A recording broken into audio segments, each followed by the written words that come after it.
अस्सलामु अलैकुम वरहमतुल्लाहि वबरकातुहू। बहुत सारे भाइयों ने हमसे सवालात पूछे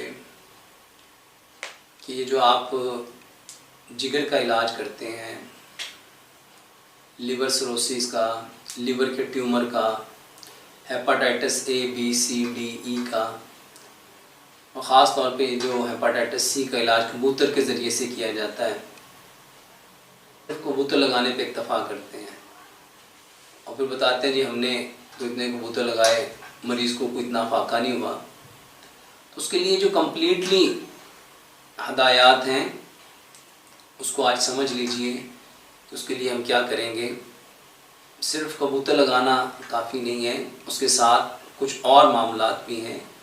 अब ये जो वीडियो YouTube पे अपलोड हुई थी उसमें जिस भाई को जैसे फ़ायदा हुआ उसने वो हमसे पूछ के तो उसका टाइटल बनाया नहीं, तो उसने अपनी मर्ज़ी से ही जहाँ से वीडियो का जो क्लिप उसने उठाया और उसको उसी नाम से उसने आगे पेश कर दिया। तो इसके लिए एक मुकम्मल ट्रीटमेंट है, एक मुकम्मल इलाज है। उसमें हम क्या करेंगे, सबसे पहले हमें जिस चीज़ को समझना है कि ये जिगर ख़राब क्यों होता है, इसके असबाब क्या हैं। ये लिवर का सिकुड़ जाना जिसको लिवर सिरोसिस कहते हैं, लिवर में ट्यूमर का हो जाना, ये हेपाटाइटिस ए बी सी, इसकी वजूहात क्या है, इसको बहुत इजीली हम समझ सकते हैं। अल्लाह सुब्हानो तआला ने इंसान को मिट्टी से पैदा किया। इंसान की इब्तिदा भी मिट्टी है, उसकी इंतहा भी मिट्टी है। अब इस इब्तिदा और इंतहा का जो बिटवीन है जिसको ज़िंदगी कहते हैं, इसमें भी अल्लाह सुब्हानो तआला ने इंसान की जितनी ज़रूरियात उसको मिट्टी में रखा है। मसलन हमारी सारी की सारी सब्ज़ियाँ कहाँ से आती हैं, हमारा गंदम कहाँ से आता है, चावल कहाँ से आते हैं, अजनास कहाँ से आती हैं, फल कहाँ से आते हैं, पानी कहाँ से आते हैं, हर चीज़ मिट्टी से आती है। और अगर इंसानों को पता चल जाए इस मिट्टी के अंदर क्या फ़वाइद हैं, तो मेरे भाइयों आज माशरे में फैले हुई हर तरफ ये जो बेशुमार अनगिनत बीमारियां हैं, हम उसको चुटकी बजा के उसका इलाज कर सकते हैं बिना दवाई के। मेरे भाइयों मिट्टी के अंदर ऐसी क्या बात है, इसको आज हम समझते हैं। ये जो आज जिगर का कैंसर हो रहा है, जिगर के अलावा भी ये जो हमारे जिस्म में जितने कैंसर हो रहे हैं, चाहे वो ब्लड का कैंसर है, चाहे वो ब्रेन का कैंसर है, चाहे वो हड्डियों का कैंसर है, चाहे वो लंग्स का कैंसर है, चाहे वो स्टमक का कैंसर है, चाहे वो माउथ का कैंसर है, इन सारे कैंसर्स को लेके मेरे भाइयों आज दुनिया परेशान है। इसको समझना है, इसके असबाब क्या हैं। उसका सबसे बड़ा सबब सिर्फ एक है, और वो क्या है मेरे भाइयों, हमारा खाना और पीना। हमारे बदन को खाना वो चाहिए था जो पका हुआ था, और हमने वो खाना शुरू कर दिया जो गला हुआ है। इसको हम समझते हैं सिंपल एक एग्जांपल से। एक सेब है पका हुआ और एक सेब है गला हुआ। अब हमारा जिस्म और हमारा मन किसको खाना चाहेगा, किसको लेना चाहेगा? 100% पके हुए। अब एक सेब पका हुआ जो है वो हार्ड है, और जो सेब गला हुआ है वो इंतहाई सॉफ्ट है। अब उसको चबाना भी नहीं पड़ेगा। अब कोई आपको कहे कि ये गला हुआ खा लो, ये बहुत नरम है, बहुत सॉफ्ट है, तो क्या हम खाएंगे?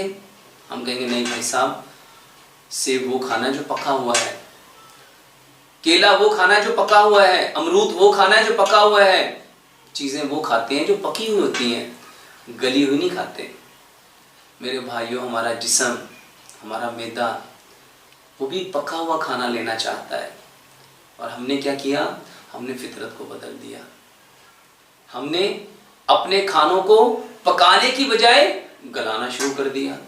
अब जो खाना मिट्टी के अंदर पकता है मेरे भाइयों, वो धीरे धीरे आहिस्ता आहिस्ता पकता है, और जो खाना सिल्वर के अंदर, स्टील के अंदर, नॉन स्टिक के अंदर, जो प्रेशर कुकर के अंदर खाना पकता है, मेटल के अंदर खाना पकता है, मेरे भाइयों वो पकता नहीं है, वो गलता है। सपोज हम प्रेशर कुकर में खाना पकाते हैं, उसमें दो चीज़ें पैदा होती हैं, एक प्रेशर है, एक स्टीम है। अब वो स्टीम से गर्म हो गया, प्रेशर से फट गया। हमने उसमें मटन पकाया, अब वो मटन फट गया, स्टीम ने उसको क्या किया, नरम कर दिया और प्रेशर ने उसको फाड़ दिया, उसकी हड्डियां तक पिघल गई। अब उसका एक एक फाइबर लैदा लैदा हो गया। मेरे भाइयों ये खाना गला है। आपने उसके अंदर दाल को पकाया, दाल गल गई, अब ये गला हुआ खाना है, हमारा जिस्म इसको कभी हजम नहीं कर पाएगा। और अब जब ये गला हुआ गोश्त, गली हुई दाल, गली हुई सब्जियां आप स्टमक को देते हो, मैदे में डालते हो, तो इसको हजम करने के लिए जिगर अपनी रतूबत देता है, पैंक्रियाज अपनी रतूबत देता है। मेरे भाइयों हमारे जो जीआईटी ट्रैक के जितने ऑर्गन्स हैं वो अपने अपने सिक्रीशन देते हैं, किसके लिए, ताकि इस खाने के जो इंग्रेडिएंट्स हैं वो हमारी बॉडी को मुयस्सर आ सके, हमारे खून में वो सारी की सारी एनर्जी प्रोवाइड कर सके। मगर अब ये खाना था गला हुआ। अब बेचारा जिगर अपनी बाइल दे दे के थक गया, मगर वो खाना हजम नहीं हो सका। क्यों नहीं हो सका? क्योंकि वो गला हुआ था, और गला हुआ तो हजम नहीं होना था, पका हुआ हजम होना था। अब वो गला हुआ सपोज अगर हजम हो भी गया तो मेरे भाई उसमें से इंग्रेडिएंट्स तो नहीं निकलेंगे जो उसने तवानाई देनी थी, जो उसने एनर्जी देनी थी, जो उसने हमारे ब्लड में ताकत प्रोवाइड करनी थी, जो हमारी बॉडी की नीड थी। जो हमारी बॉडी की नीड थी कार्बोहाइड्रेट की सूरत में, प्रोटीन की सूरत में, फैट की सूरत में, वो तो जिस्म को मुयस्सर नहीं आ सकती, क्योंकि खाना गला हुआ है। यही वजह है कि जो पैंक्रियाज है वो अपना हार्मोन जो इंसुलिन है वो दे दे के थक गया, मगर हमारा जिस्म मीठे को हजम नहीं कर सका, क्योंकि हमने वो मीठा खाया जो गला हुआ है, पका हुआ नहीं है। तो सबसे पहला सबब, अपने खाने को हमने मेरे भाइयों पकाना है, ना कि उसको गलाना है। अब हम क्या करेंगे, हम सबसे पहली चीज अपने खानों को पकाएंगे। और किस में पकाएंगे? मट्टी में पकाएंगे। और इसको समझते हैं प्यारे पैगंबर जनाब मोहम्मद सल्लल्लाहु अलैहि वसल्लम की इस हदीस से, जिसमें नबी सल्लल्लाहु अलैहि वसल्लम ने फरमाया, जो कौम जिस कौम की मुशाबत करेगी उनके साथ उठाई जाएगी। मेरे भाइयों प्यारे पैगंबर जनाब मोहम्मद सल्लल्लाहु अलैहि वसल्लम के घर के बर्तन कौन से थे? मट्टी के। तो आज हमारे घर के बर्तन कौन से होने चाहिए? मट्टी में। सबसे पहला काम, खाने को मट्टी के बर्तन में पकाओ। दूसरा काम, अब इस खाने को पकाने के लिए कुकिंग ऑयल चाहिए। ऑयल हमें कौन सा लेना था? हमें वो ऑयल लेना था मेरे भाइयों जो जमता ना। हमें वो ऑयल चाहिए था जो जिस्म के अंदर चिपकता ना। वो ऑयल चाहिए था जिसके अंदर जो चीज डालते वो उसको भी ना जमने देता। अफसोस हमने वो कुकिंग ऑयल ले लिए जिसमें सारे का सारा केमिकल। घर में जाओ, उसका मुशाहिदा करो, सिर्फ उस जगह का मुशाहिदा करो जहां हम खाना पकाते हैं। वो ऑयल जो गर्म होकर उस दीवार पे चिपकता है, उस पे हाथ फेरो, हाथ पे क्या आएगा? वो एग्जॉस्ट फैन जो किचन के अंदर लगा हुआ है, उसको जरा छुरी से साफ करके देखो क्या उतरेगा। ये वो ऑयल है जो गर्म होके गया, दीवार के साथ चिपक गया, पंखे के साथ चिपक गया। मेरे भाइयों जो बर्तनों के साथ चिपक जाता है उसको बगैर फेरी के, बगैर साबुन के आप उसको साफ नहीं कर सकते। सोचो वो जो ऑयल आपके अंदर जाएगा उसको वहां से कौन साफ करेगा? अब अल्लाह सुब्हानो ताला ने जो ऑयल पैदा किया मेरे भाइयों, वो ऑयल लेना था जो मट्टी से पैदा हुआ। और सबसे बेहतरीन ऑयल जैतून का तेल है। अफोर्ड कर सकते हो तो जैतून का तेल इस्तेमाल करो, नहीं तो अल्लाह ताला ने जैतून के अल्टरनेट अल्लाह ताला ने वो प्रॉपर्टी सरसों के तेल में रखी। सरसों के तेल की सबसे बड़ी खूबी, ना ये खुद जमता है और ना ये जिस चीज में डाल दिया जाए उसमें जमने देता है। और उसकी जिंदा मिसाल हमारा अचार है। अचार में जब तक अचार सरसों के अंदर रहता है मेरे भाइयों फंगस से बचा रहता है, और जैसे ही अचार में से तेल खत्म होता है उस अचार के ऊपर सारी फंगस आ जाती है। तो हमें खाना सरसों के तेल में पकाना है। अब सरसों के तेल में 3 प्रॉब्लम है, एक उसमें स्मेल है, एक उसमें झाग है, तीसरा वो थिक होता है, गाढ़ा होता है। हम क्या करेंगे, हम सरसों के तेल में 2 किलो सरसों के तेल में एक बड़े साइज का प्याज डालेंगे, 5 बड़ी सब्ज मिर्च डालेंगे, 5 उसमें गार्लिक के क्लोव लहसुन की तुरियां डालेंगे, 1 इंच का टुकड़ा उसमें अदरक का डालेंगे, छोटे छोटे इसके पीसेस करेंगे और 1 चम्मच उसमें जीरे की डालेंगे। खत्म होगी, उसके बाद उसकी थिकनेस खत्म होगी, उसके बाद उसकी स्मेल खत्म होगी और फिर उसमें 1 चम्मच जीरा डाल के मेरे भाई उसको इतना पकाना है, सारी चीजों को, इन चीजों को छोटा छोटा काटा और साथ उसमें जीरा मिलाया और उसको अच्छी तरह ब्राउन किया। जब वो अच्छी तरह ब्राउन हो जाए उसको स्ट्रेन करेंगे। अब वो तेल जिसकी बदबू मेरे भाई इसकी इतनी जबरदस्त स्मेल हो जाएगी, कलर इतना ब्राइट हो जाएगा, आप उसको इस्तेमाल करोगे आपको खुद नहीं पता चलेगा ये सरसों का तेल है या बेहतरीन कुकिंग ऑयल है। तीसरी चीज जो हमारे बदन को चाहिए मेरे भाई वो नमक है। नमक हमें वो लेना था जो मिट्टी से पैदा हुआ, और मिट्टी से जो नमक पैदा हुआ उसको पिंक हिमालयन सॉल्ट कहते हैं। और आज हमारे घरों में जो सॉल्ट आ रहा है वो सी सॉल्ट है, समंदर के पानी से बना हुआ नमक। तो हमें सबसे पहले मेरे भाइयों इन खाने की चीजों को ठीक करना है। पिंक धारी वाला नमक लाएंगे, पिंक हिमालयन सॉल्ट, उसको अपने घर में कूटेंगे, पीसेंगे, उसको इस्तेमाल करेंगे। फिर हमें मीठा चाहिए। मीठा कौन सा चाहिए था? मीठा वो लेना था जो जमीन से निकलता है, और जो जमीन से मीठा निकलता है उसको गुड़ कहते हैं। और हमने कौन सा मीठा लेना शुरू कर दिया जिसको मेरे भाइयों चीनी कहते हैं। गुड़ खाओ मेरे भाइयों, ये जमीन से पैदा होता है। चीनी के तो नुकसान ही नुकसान है। फिर 5वें नंबर पे हमें पानी चाहिए। पानी भी वो लेना है मेरे भाइयों जो जमीन से निकलता है। और हम कौन सा पानी इस्तेमाल कर रहे हैं? जो फिल्टरों से निकलता है, जो मिनरल के नाम से आता है। मेरे भाइयों ये फिल्टरों से आने वाला पानी, ये मिनरल के नाम पे बिकने वाला पानी, ये मिनरल लेस होता है।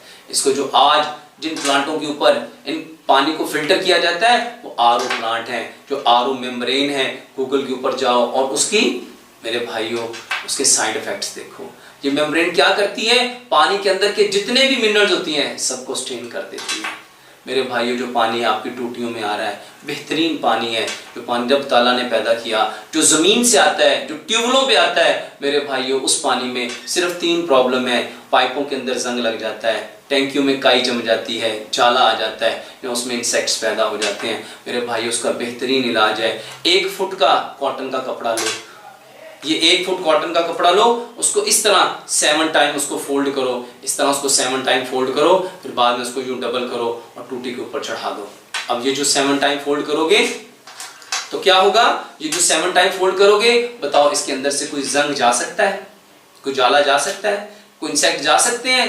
फिर इस स्टेन किए हुए पानी को मेरे भाइयों मिट्टी के बर्तन में बॉयल कर लो, उसके बाद इस पानी को मिट्टी के घड़े में रख दो। इसको सिंपल समझो मेरे भाइयों, मिट्टी के कितने फायदे हैं। अगर कुत्ता किसी बर्तन के ऊपर मुंह मार जाए, उसको किसके साथ धोने का हुक्म है? उसको मिट्टी के साथ धोने का हुक्म है। क्यों? क्योंकि मिट्टी के अंदर ये ताकत है, वो उस कुत्ते के जरासीम को किल कर देती है। जो मिट्टी कुत्ते के जरासीम को किल कर देगी तो क्या जो पानी के अंदर जरासीम उसको किल नहीं करेगी?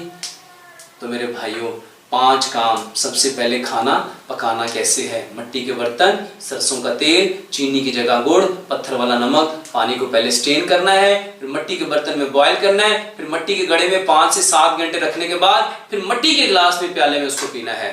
इसके बाद खाना, सुबह का खाना 60% खाना है, दोपहर का खाना 30% खाना है, शाम का खाना 10% खाना है। खाना खाने से आधा घंटा पहले पानी पिएंगे, 1.5 घंटा बाद पानी पिएंगे और 1 लुकमे को 32 बार चबाएंगे। मेरे भाइयों 1 लुकमे को, ये जितने जिगर के मसाइल हैं उसमें हम ये सारे मामलात करेंगे। सिर्फ कबूतर लगा लेना काफी नहीं है। 1 लुकमे को 32 बार चबाएंगे। अब जब हम 1 लुकमे को 32 बार चबाएंगे तो बताओ वो खाना मुंह में क्या बन जाएगा। फिर मेरे भाइयों इसके साथ हम क्या करेंगे? हर वो चीज छोड़नी है जो प्रोसेस होके आई है। हर वो चीज छोड़नी है जो प्रोसेस होके आई है। जितनी अननेचुरल चीजें हैं, सबसे पहले ये जितने सॉफ्ट ड्रिंक हैं ये बंद करने हैं। ये जितने जंक फूड हैं, या आपके बर्गर, या आपके शवारमे, या आपके जिंगर, ये सब बंद करेंगे। जितनी बेकरी की आइटम्स हैं ये हम सारी बंद करेंगे। ये मिठाइयाँ सारी बंद करेंगे। और ये बारबेक्यू, और मेरे भाइयों ये चिकन सबसे ज्यादा मेरे भाइयों जिगर को नुकसान दे रहा है।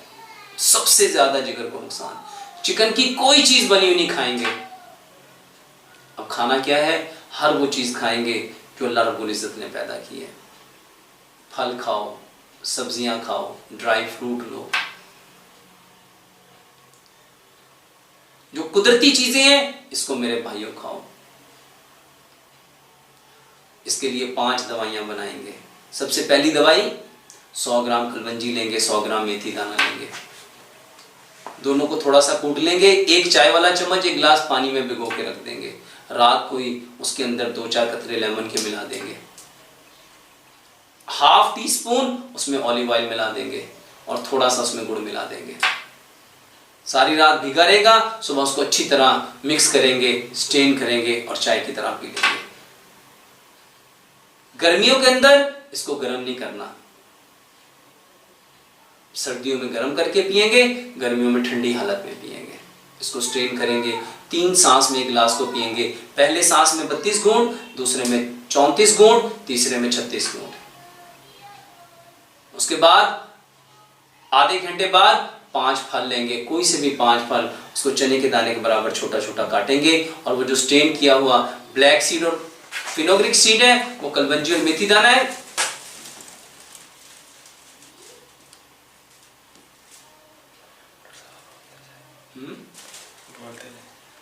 और उसके बाद आधे घंटे बाद वो जो कलवंजी और मेथी दाना हमने स्टेन किया हुआ है उसको उसके ऊपर डालेंगे और 1 चम्मच को 32 बार चबा के खाएंगे। एक दिन 5 फल, अगर मेरे भाइयों 5 फल अफोर्ड नहीं कर सकते तो जितने भी अफोर्ड कर सकते उतने खा लो। और एक दिन 5 सब्जियां। सब्जियों में कौन सी सब्जियां लेंगे?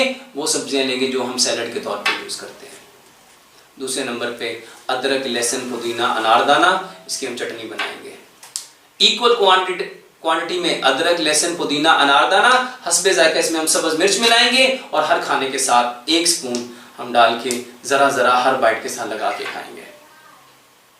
तीसरे नंबर पे दोपहर के वक्त एक दिन हम लौकी का रस पिएंगे, एक दिन हम सेब का रस निकाल के उसमें 2-4 कतरे लेमन के मिला के वो पिएंगे, और एक दिन एक बड़े साइज का खीरा लेंगे, 5 चम्मच पाइनएप्पल के लेंगे, ½ टीस्पून उसमें हम अदरक का रस मिलाएंगे, 4-5 कतरे उसमें हम लेमन के मिलाएंगे, 5 से 10 पत्ते हम उसमें पुदीने के मिला के 1 गिलास पानी मिला के उसका अच्छी तरह जूस बना के एक दिन हम वो पिएंगे।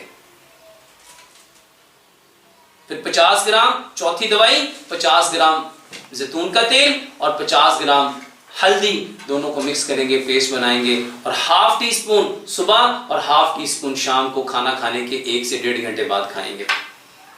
5वीं और आखिरी चीज, हम इसके लिए 1 गिलास दूध लेंगे, गाय का दूध लेंगे, 50 ग्राम हल्दी और 50 ग्राम दालचीनी, दोनों को पाउडर को मिक्स करेंगे।